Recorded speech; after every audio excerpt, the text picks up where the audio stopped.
नमस्ते, हजुरहरूलाई मेरो युट्युब च्यानलमा स्वागत छ। आज मैले बनाउन गइरहेकी छु भेज पुलाउ। ल रेसिपी सुरु गरौँ है त। हेर्नुहोस्, मैले यहाँ खिउसिमी, कौली, ब्रोकौली, गोलभेडा, मटर कोसा अनि चामल अनि अदुवा लसुनको पेस्ट लिएकी छु। हजुरहरूलाई अरू भेजिटेबलहरू जे जे मनपर्छ हजुरहरूले यसमा एड गर्न सक्नुहुन्छ। र मैले यहाँ इन्ग्रिडियन्ट रेडी गरे सँगसँगै मैले यही कुकर पनि रेडी गरिसकेकी छु। र अब मैले यसमा तेल पनि हालिसकेँ र हाम्रो तेल ताति पनि सक्यो। र अब यसमा म अलिकति बेसार राख्दैछु।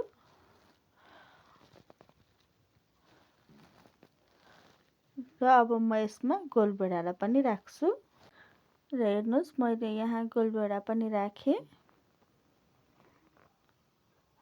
यसलाई हजुरहरूले अलि बेर गोलभेडा राम्रोसँगले गल्ने गरेर पकाउनु पर्ने हुन्छ। हेर्नुहोस्, हाम्रो गोलभेडा गलिसकेको छ। हाम्रो गोलभेडा यतिको गल्ने गरेर पकाउनु पर्ने हुन्छ। र अब यसमा म अदुवा लसुनको पेस्ट राख्छु। र हेर्नुहोस्, मैले त्यसलाई राम्रोसँगले मिक्स गरिसकेकी छु। र अब यसमा म मटर कोसा राख्छु।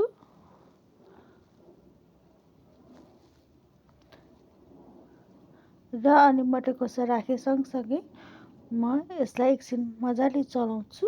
अनि त्यसपछि म यसमा अरू भेजिटेबलहरू पनि एउटा एउटा गर्दै एड गर्दै जान्छु।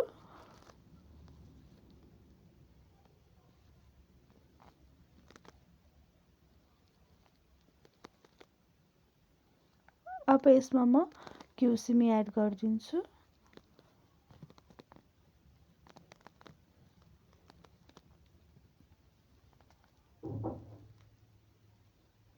र अब एकचोटि यसलाई फेरि म मिक्स गर्छु, राम्रोसँगले चलाउँछु।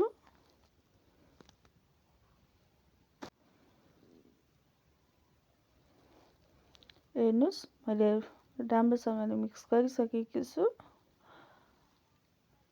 अब यसलाई म एकछिन छोडिदिन्छु अनि यसलाई म ब्रोकौली पनि हालिदिन्छु यसमा।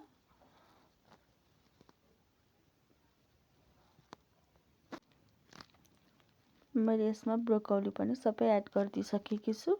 र अब यसमा म यो सँगसँगै म अब यसमा हाम्रो व्हाइट कौली पनि एड गर्दैछु। अब यसलाई म एकछिन मजाले मिक्स गर्छु। यसमा मैले अहिलेसम्म नुनहरू केही पनि राखेकी छैन, सिर्फ बेसार मात्र राखेकी छु। किनभने हामीले अहिले नै यसमा नुनहरू राख्यौँ भने यो छिटै गल्न सक्छ भनेर मैले यसलाई एकछिन छोडिदिएँ।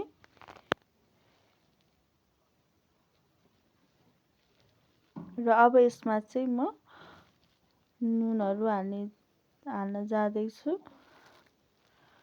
नुन चाहिँ हजुरहरू आफ्नो स्वाद अनुसार हाल्नु होला।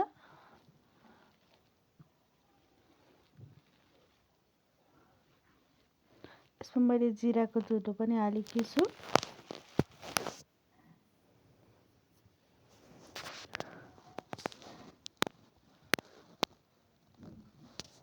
मैले यसमा खुर्सानी पनि एड गरेकी छु।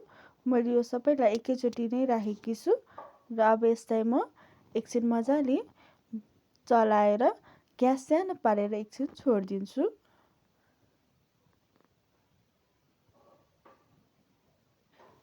हेर्नुहोस्, मैले यसलाई एकछिन छोपेर राखिदिएकी थिएँ।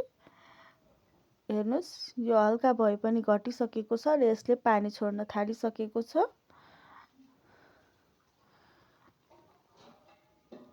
अब यसले पानी धेरै पानी छोड्नुभन्दा अगाडि नै अब हामी यसमा चामल राखेर चामललाई पनि एकछिन भुट्छौँ।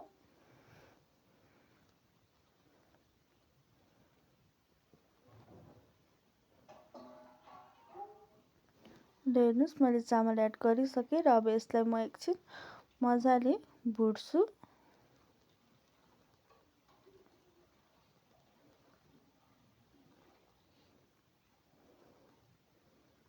यसलाई एकछिन मजाले चलाएर पकाउनु पर्ने हुन्छ। र मैले यस सँगसँगै घिउ पनि एड गरिदिएँ। घिउ चाहिँ अप्सनल हो। हजुरहरूलाई यदि मन पर्छ भने राख्न सक्नुहुन्छ, यदि मन पर्दैन भने यसलाई स्किप गर्न पनि सक्नुहुन्छ। हेर्नुहोस्, मैले यसलाई छोपेर पकाउँदाखेरि एकछिन भुटेको थिएँ नि, त्यो राम्रोसँगले चलिसकेको छ।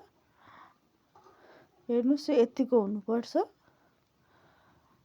र अब यसमा म पानी एड गर्न जाँदैछु।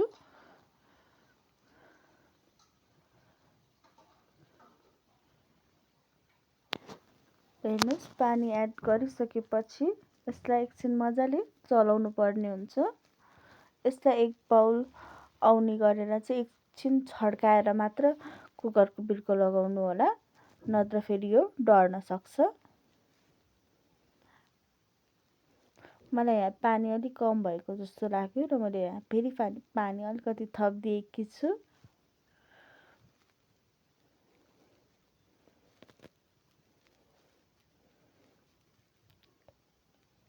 हेर्नुहोस्, यसमा हल्का बौलाउन थालिसकेको छ, हल्का छड्किन थालिसकेको छ। र अब यसमा म बिर्को लगाइदिन्छु यो कुकरमा।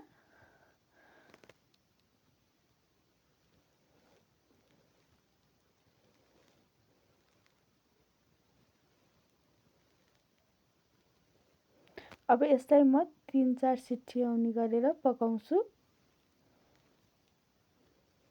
हेर्नुहोस्, हाम्रो पुलाउ रेडी भइसकेको छ। मैले यसमा 3 सिटी लगाएकी थिएँ। हेर्नुहोस्, राम्रोसँगले पाकिसकेको छ। म हजुरहरूलाई चलाएर पनि देखाउँछु।